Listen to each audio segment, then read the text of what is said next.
Amigos, bienvenidos de nuevo al programa. Hoy es un mal día, pésimo día para la familia Cabello.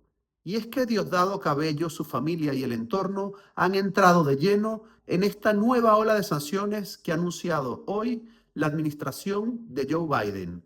Segunda ronda de las tres previstas de sanciones en contra del régimen de Nicolás Maduro por la represión, por el fraude electoral del 28 de julio y por todos esos negocios que se han ido tejiendo con el aparato de miedo y de represión. Y en el centro de las sanciones, su hija, Daniela Cabello, nueva dirigente emergente dentro del chavismo y también una de las herederas políticas que se está preparando con mayor ahínco. Formación de idiomas, formación de protocolo, formación en comunicación con los mejores expertos del mundo. Pero tiene un grave problema que lleva en su apellido, en el apellido Cabello y en esa herencia del hombre que es uno de los más buscados, uno de los más perseguidos, no solo por la justicia estadounidense, sino también por la DEA. Se estrecha, se cerca, por tanto, la presión de lo más preciado para Diosdado Cabello, que como es lógico, son sus hijos. Vamos a analizar este tema en el programa, pero antes queríamos analizar también un asunto de suma importancia, acaecido, protagonizado aquí en Madrid por Víctor de Aldama, ese empresario que ha sido puente entre el chavismo y el gobierno de Pedro Sánchez en el epicentro de esa trama corrupta que está siendo investigado ahora por la justicia española, y ha dado una declaración de Aldama al periodista Carlos Herrera en la cadena COPE que no tiene desperdicio. Vamos a escuchar un fragmento de esa entrevista acerca de la visita de Delcy Rodríguez a España y su verdadero propósito. Presten atención a lo que ha dicho. Puerto de Barajas, señor Aldama, cuando llega el avión de Delcy Rodríguez, que recordemos tenía prohibido pisar suelo Schengen. Bueno, tenía varias. Una, digamos que yo era, por decirlo de alguna manera, el avalista de ese viaje, porque la confianza de ese viaje, a quien había preguntado en varias ocasiones porque ella no se fiaba por algún acto que ya había hecho el gobierno, de que se le fuera a dar el trato que se le tenía que dar y sobre todo de que no iba a tener problemas, ¿vale? Recordemos que a ella se le invita un mes antes de que llegue a España, ¿vale? Y ella ya avisa de sus sanciones. Entonces, nunca voy a entender por qué 2 horas antes de que aterrice se me llama para decirme que llame al avión y diga que dé la vuelta, como si esto fuera el tren de cercanías. ¿Y le llama el señor Ábalos? No, me llama el señor Coldo. El señor Coldo. ¿Por qué se supone que usted tenía autoridad sobre ese avión para hacerle volver? No, yo no tenía ninguna autoridad, por eso le digo al señor Coldo que yo no puedo llamar al avión y que no puedo hacer volver al avión, que además me parece cascaico tener que estar intentando hacer una gestión que era inviable. Ese avión iba a aterrizar sí o sí. ¿Por qué confían al señor Ábalos la gestión de llegar al aeropuerto de Barajas y controlar ese aterrizaje? Bueno, porque el señor Ábalos era desde el inicio quien estuvo programando conmigo el viaje de la vicepresidenta. Aparte, recordemos que en ese momento era el número 2 del partido, era el secretario de organización, era jefe de campaña, bueno, era todo en el gobierno. ¿Y el objeto del viaje de la vicepresidenta de Venezuela a España, teóricamente, cuál era? Bueno, eran varios, era reunirse obviamente con el presidente, era reunirse con otra serie de ministros, y bueno, era reunirse también con Park General en ese momento. ¿Para ello había usted alquilado aquella casa del Viso de la calle Velázquez? Sí, así es. Oquendo, si no recuerdo mal. La calle Oquendo, sí. Teóricamente entonces la señora Delcy se iba a quedar en esa casa, pero cuando ella venía ya sabía que tenía prohibido bajar del avión, ¿no? Ella tenía clarísimo que tenía una sanción. El gobierno de España le aseguró que no iba a haber absolutamente ningún problema. Pero no solamente asegurado por el señor Ábalos, sino asegurado por el señor Marlaska y asegurado entonces por la que era ministra de Exteriores. Y obviamente a sabiendas del presidente. Porque no viene una vicepresidenta y además una persona tan importante como Delcy, que igualmente es el todo en Venezuela con el presidente Maduro, a España sin unas garantías. ¿Subió usted al avión con el señor Ábalos? Fui el único que subió al avión con el señor Ábalos. ¿Y qué ocurrió en el interior del avión? Bueno, pues en el interior del avión hubo una serie de conversaciones y sobre todo la vicepresidenta le dijo al señor Ábalos que ella no iba a ser detenida, que llamara a quien tuviera que llamar y sobre todo que llamara al presidente para decirle que arreglaran esta situación. Y el señor Ábalos llamó al presidente. Sí, así es. ¿El presidente de gobierno habló con la señora Rodríguez? No, habló con el señor Ábalos. Y le garantizó que no iba a ser detenida. Así es. Y en función de ello la señora Deci bajó a la pista. Bueno, antes de bajar a la pista se creó, no sé ya cómo funciona eso, se dio instrucciones al comisario entonces del aeropuerto para que se creara una zona Schengen y del avión a la Terminal 1, a la ejecutiva, a una sala VIP, bueno, pues se hizo el traslado y bajó ella con su comitiva y se esperaron pues 4 o 5 horas hasta que se pudo resolver que ella saliera en un avión de Qatar. ¿Para qué ella iba teóricamente a entrevistarse con la fiscal general del Estado? Bueno, eso está todavía, es un tema que estamos aportando en Fiscalía y bueno, pues por darles también a ellos, digamos, una prioridad, en este momento preferiría dejarlo ahí. Bueno, comencemos por el final. Nos hemos enterado que Delcy Rodríguez, entre los propósitos que traía en este viaje, era reunirse nada más y nada menos que con la fiscal en España, la fiscal general. Es decir, una de las mujeres más buscadas, más sancionadas, más perseguidas del continente americano, llega a Europa a pesar de la prohibición de entrada a continente europeo para reunirse con la fiscal, nada más y nada menos que con la jefa de quien se supone es el organismo, la institución que debe perseguir los crímenes, investigar y perseguir los crímenes, el delito en España.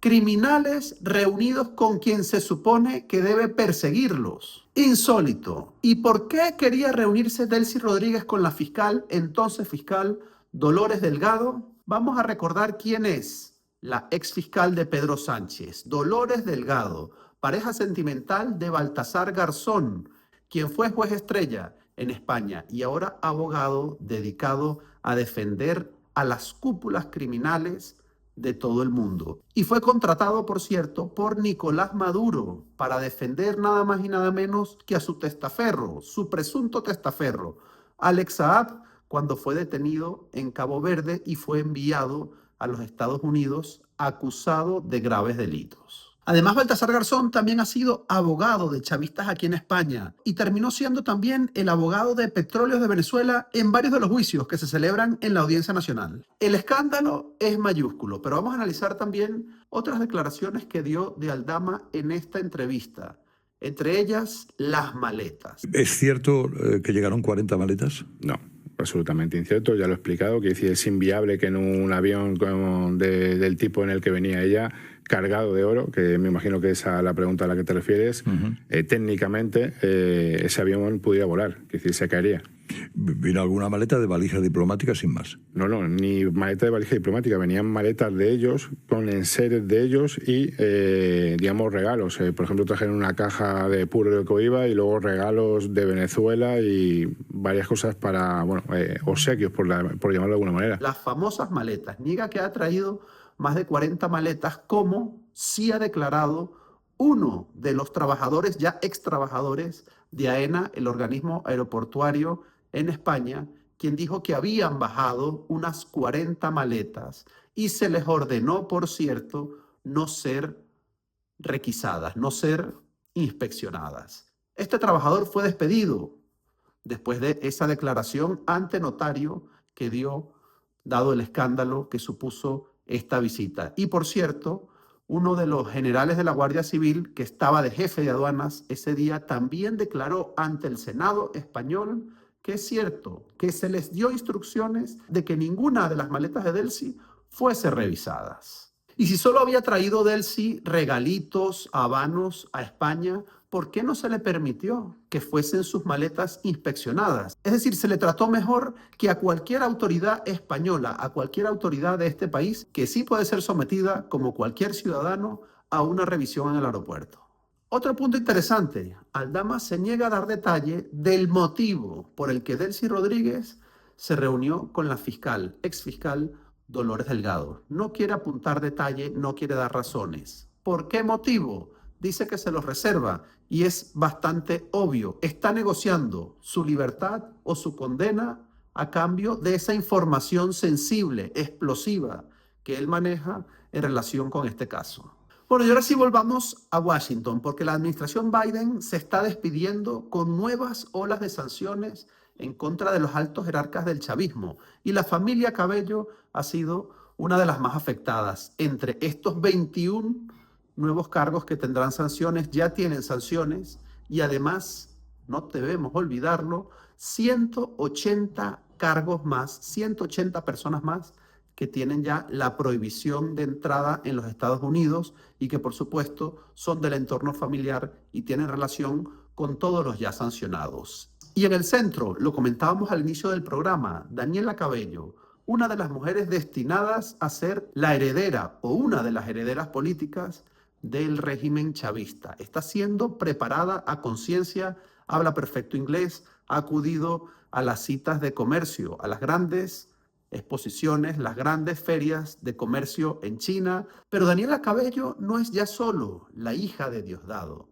es una dirigente, importante dirigente del chavismo que tiene bajo su responsabilidad lo que llaman la marca país. Es directora o presidenta de ese organismo que intenta blanquear, lavar la imagen de Venezuela y sobre todo y especialmente del régimen en el exterior. En su discurso, apertura económica plena, apoyo a los emprendimientos, apoyo a la empresa privada, colaboración público-privada, es decir, un discurso que perfectamente calzaría con cualquier dirigente político, capitalista e incluso liberal en cualquier parte del mundo. Vamos a escuchar a esta cara amable del chavismo a la que están trabajando, puliendo a conciencia. La simplificación de trámites para que los productos entren al mercado. La estrategia Marca País se complementa de manera perfecta con la Agencia de Promoción de Exportaciones. Nosotros, de la mano de una empresa privada que se llama Pacific Seafood, acabamos de exportar 140 toneladas directamente desde Guanta hasta China. Sepan que acá tienen empresarios de la República Islámica de Irán, acá tienen un país que tiene los brazos abiertos para recibirlos, para recibir sus intenciones de inversión en Venezuela. Ese país que está listo y que ofrece garantías y que ofrece beneficios a todo el que quiera venir quizás a invertir en Venezuela. Las sanciones a Daniela Cabello han centrado la atención mediática en las últimas horas y se espera hoy, miércoles, la respuesta de Diosdado Cabello, que seguramente será que no le importan estas sanciones, lo tienen sin cuidado, pero atención, algunos analistas explican, algunos analistas aseguran que puede tomar medidas en contra de líderes opositores o en contra de personas en Venezuela que considere responsables de estas sanciones que le han impuesto a su hija.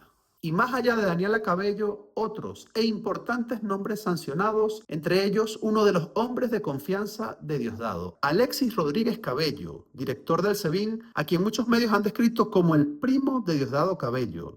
En realidad son grandes amigos y se dicen primos, aunque no hay ningún tipo de relación familiar, según me informan. Son muy allegados por pertenecer a la misma promoción de la Academia Militar. Rodríguez Cabello, según me informan, es suegro de Pedro Carvajalino y desde que lo nombraron director del SEBIN no reporta a Delcy Rodríguez, no reporta a la vicepresidencia, sino que informa directamente a Diosdado Cabello. Otro de los sancionados, Ricardo José Menéndez, es vicepresidente de Planificación desde el 2014 y también relacionado al grupo de Diosdado Cabello. Javier José Marcano Tábata, jefe del DGCIN y de la Guardia de Honor Presidencial, es decir, de la contrainteligencia, que también está al mando de Diosdado Cabello. Y Freddy Ñáñez, el ministro de Comunicación de Nicolás Maduro, este sí ya del círculo próximo de Nicolás Maduro, a quien habitualmente humilla y desprecia en alguna de sus transmisiones, en alguna de sus alocuciones presidenciales. Como he dicho, esta es la segunda de las 3 olas de sanciones previstas. La tercera, prevista para finales de diciembre o principios de enero,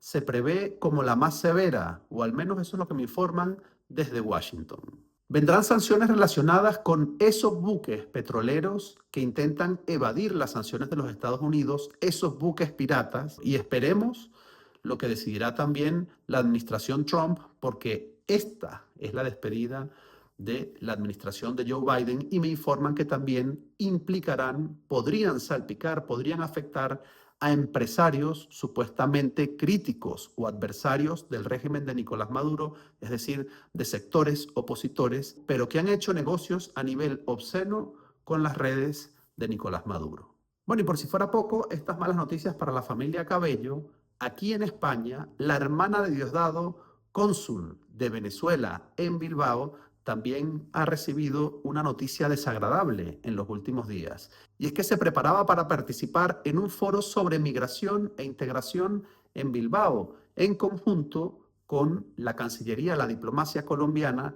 y autoridades locales, autoridades del gobierno del País Vasco. Pues resulta que los venezolanos de a pie, venezolanos comunes y corrientes, se organizaron para hacer ruido en las redes. Consideraban que era absurdo que una persona ligada con ese parentesco, con Diosdado Cabello, con el aparato represor del régimen, pues diese lecciones, diese conferencias sobre la migración, la integración y la huida de esos migrantes que buscan un destino mejor. Esta fue la conversación que tuve con Pedro Gil, el venezolano que impulsó esa medida que sacó a Glenna Cabello de este importante foro de inmigración en España. Pedro, ¿has sido tú el impulsor o el responsable de que Glenna Cabello, hermana de Diosdado Cabello, fuese expulsada de un foro de migración que se organizaba en el País Vasco?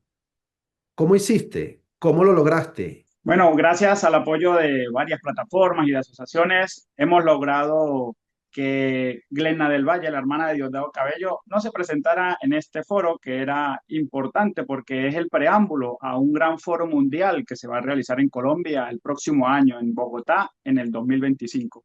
¿A quién solicitaste, Pedro, que fuese excluida del foro? En principio hicimos una denuncia pública, hicimos una protesta virtual, convocando pues comentarios en la propia plataforma del foro. Entonces decidimos hacer una carta nuestra, una carta pública, donde te digo que habían cerca de 10 organizaciones civiles, políticas, también algunas emisoras de radio, y la publicamos en nuestras redes, etiquetando pues a todas las asociaciones. Y a su vez también enviamos esta carta al gobierno vasco, porque el gobierno vasco, junto a la Diputación Foral y el Ayuntamiento, eran uno de los entes colaboradores de este foro. Así que hicimos la denuncia pública y luego también lo enviamos a las autoridades del gobierno vasco. El foro era organizado principalmente por asociaciones colombianas, junto con la Cancillería colombiana, con el consulado. Algo fundamental fue el gobierno vasco quien decidió respaldar esta petición, porque sin el gobierno vasco, sin las entidades de gobierno, no hubiésemos tenido la presión necesaria. Entendieron que no era un foro en el que esa señora pueda participar.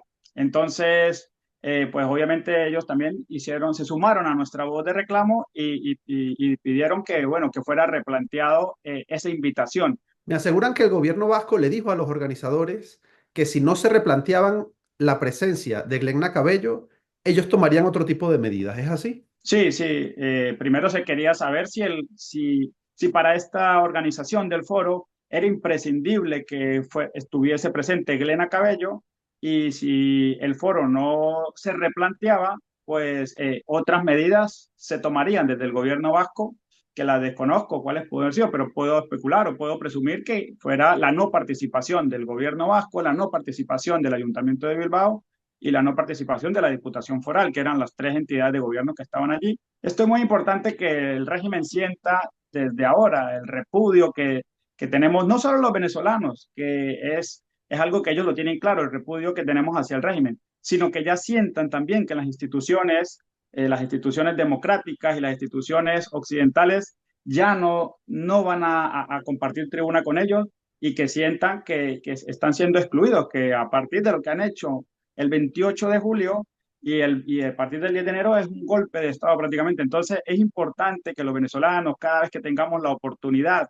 de convocar este tipo de actividades, lo hagamos, que participemos, nos unamos entre asociaciones o como lo quieran hacer, pero que empecemos a desmontar esta mentira que hace el régimen de querer hablar de paz, de querer hablar de integración, y nosotros somos los primeros, como lo dice también María Corina. ¿Qué puedo hacer hoy yo para desmontar la mentira del régimen? Entonces, es asumir esa participación, es asumir lo que cada uno puede hacer. ¿Es muy activa la hermana de Diosdado en su vida pública? Pues aquí hace bastantes foros, entre ellos hace muchos foros con Bildu y con Sortu. A veces usan a los cubanos cuando hacemos manifestaciones para hacer que son venezolanos, para decir, no, esos son los venezolanos, los latinos, pero la cónsula hace manifestaciones aquí y no va ni un venezolano, no va nadie. Van solo la gente del partido de Bildu y algunos que otros cubanos. La hermana Diosdado Cabello tiene un repudio local por parte de los bilbaínos porque hay 2 bilbaínos detenidos injustamente y que se sabe ya, la prensa y la gente de aquí sabe que están detenidos por la mano de Diosdado Cabello. Entonces, aquí la prensa, la gente, los ayuntamientos, todo el mundo sabe que si Glena Cabello quisiera y llama a su hermano, esos jóvenes hubiesen salido hace poco en la última amnistía que han dado, pero bueno, ella tiene ese repudio añadido por parte también de la gente bilbaína, de los locales de aquí. Bueno amigos, y antes de finalizar el programa, hoy tenemos una efeméride, triste efeméride en nuestro calendario. Y es que hoy, 27 de noviembre, se cumplen 32 años de la segunda intentona golpista del grupo de Hugo Chávez. Y uno de los conocidos y célebres protagonistas de esa jornada fue el periodista Sergio Novelli, amigo y colega hoy residenciado en Miami, que presenció en vivo y en directo cómo las bombas de esos grupos golpistas, de esos insurgentes en contra del gobierno de Carlos Andrés Pérez, en contra del gobierno, recordémoslo, democráticamente electo hacía 3 años, irrumpían por la fuerza, irrumpían por las armas, con la sangre, en la vida pública. Y el periodista Sergio Novelli contaba así lo que sucedía en los alrededores del Palacio Presidencial de Miraflores. Ustedes pueden observar en este momento cuando uno de los aviones Bronco intenta lanzar cohetes exactamente en el momento que llegó uno de los cohetes cerca del palacio. En estos momentos, señores, ustedes pueden observar cómo acaba de caer un cohete cerca del Palacio de Miraflores. Sin embargo, y gracias a Dios no podemos sufrir daño. Bueno, y para recordar este icónico momento en el periodismo en Venezuela, le pedí que nos respondiera hoy, desde allí, desde Miami, si cree que 32 años después, ese movimiento que irrumpió en la vida pública, con la sangre, con la fuerza y con la violencia, puede salir del mismo modo. Esta es la reflexión que nos dejó el colega y amigo Sergio Novelli. La verdad, David, disculpa que estoy saliendo del gimnasio montándome en el carro. La verdad es que no es fácil contestarte eso, pues lamentablemente yo no tengo la respuesta. No obstante, yo soy de las personas que piensan que cuando algo no comienza bien, tampoco termina bien. Yo no sé cómo va a acabar esta historia, pero de que tiene un fin, lo tiene. Y ese 27 de noviembre fue el inicio. El fin, espero que pronto llegue, porque estoy casi seguro que lo voy a ver. Segurísimo, y está más pronto de lo que uno espera. Así que mucha confianza, fe y fuerza, porque de que viene, viene.